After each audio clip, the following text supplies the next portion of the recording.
tudo bem com você? A graça e a paz do Senhor Jesus seja para a tua vida. É um prazer poder estar aqui mais uma vez para compartilhar contigo uma porção da Palavra de Deus.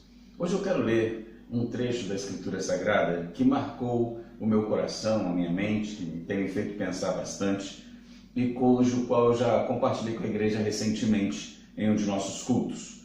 No capítulo 4 da primeira carta aos Coríntios, o apóstolo Paulo, ele diz aos irmãos, a partir do versículo 4, o seguinte: embora em nada minha consciência me acusa, nem por isso justifico a mim mesmo.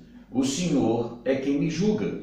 Portanto, não julguem nada antes da hora devida. Esperem até que o Senhor venha. Ele trará à luz o que está oculto nas trevas e manifestará as intenções dos corações. Nessa ocasião, cada um receberá de Deus a sua aprovação.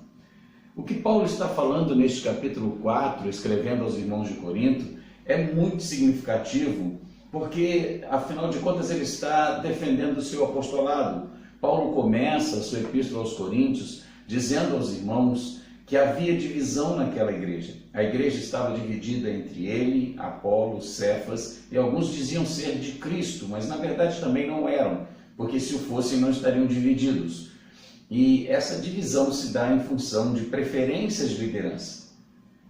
E então ele reafirma o quão preciosa é a unidade da igreja do Senhor e o quão preciosa é aos olhos do Senhor a união do povo de Deus em concordância de pensamento. Não no pensamento uniforme, todo mundo pensando a mesma coisa, mas são todos tendo uma mesma visão, voltados para esta visão que é Jesus Cristo e a sua glória, e que todos os seus pensamentos procurem promover a glória de Deus. Então, na diversidade dos nossos pensamentos, o objetivo é um só.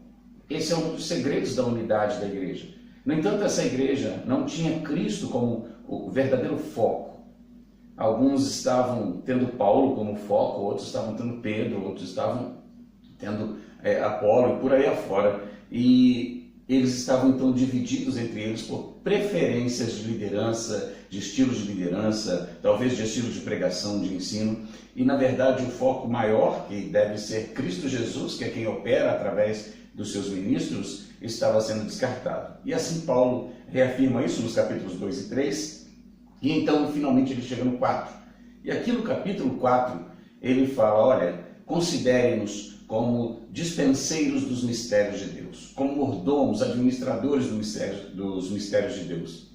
Cada pastor, cada líder, cada homem ou mulher que recebe da parte de Deus a vocação para a liderança do rebanho do Senhor é encarregado de transmitir à igreja os mistérios de Deus. Que mistérios são esses? Coisas ocultas? Não, exatamente o oposto.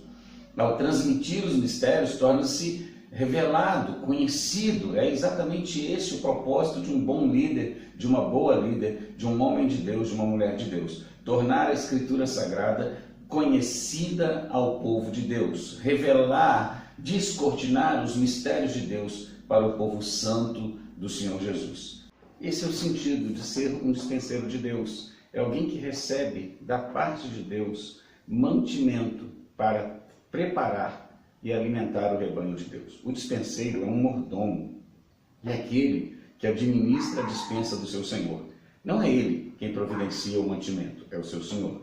Assim como não somos nós, pastores, líderes, pregadores, homens e mulheres de Deus vocacionados para pregar a sua palavra e ensinar a sua palavra, não somos nós quem providenciamos o mantimento, é o Espírito Santo através da Escritura Sagrada. A Escritura é a grande dispensa de Deus. Lá há alimentação para a nossa alma. E é lá que um homem de Deus, que uma mulher de Deus vai buscar o mantimento, vai buscar o alimento para o rebanho do Senhor, vai preparar e vai trazer para a família de Deus, para alimentá-lo com o mantimento saudável providenciado pelo Senhor na sua santa palavra.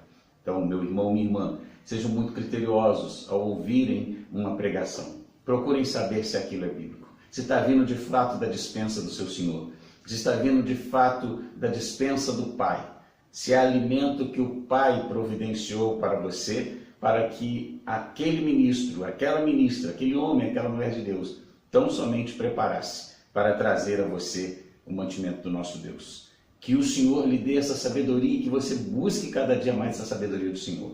E a nós que pregamos, que também busquemos essa sabedoria e que, sobretudo, sejamos fiéis. Não há outro lugar para buscar alimento para o rebanho de Deus, senão na despensa de Deus, a Bíblia Sagrada.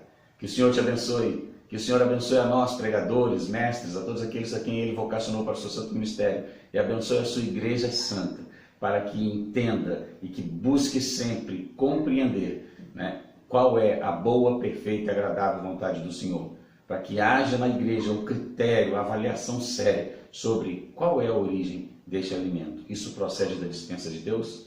Que Deus te abençoe, em nome de Jesus.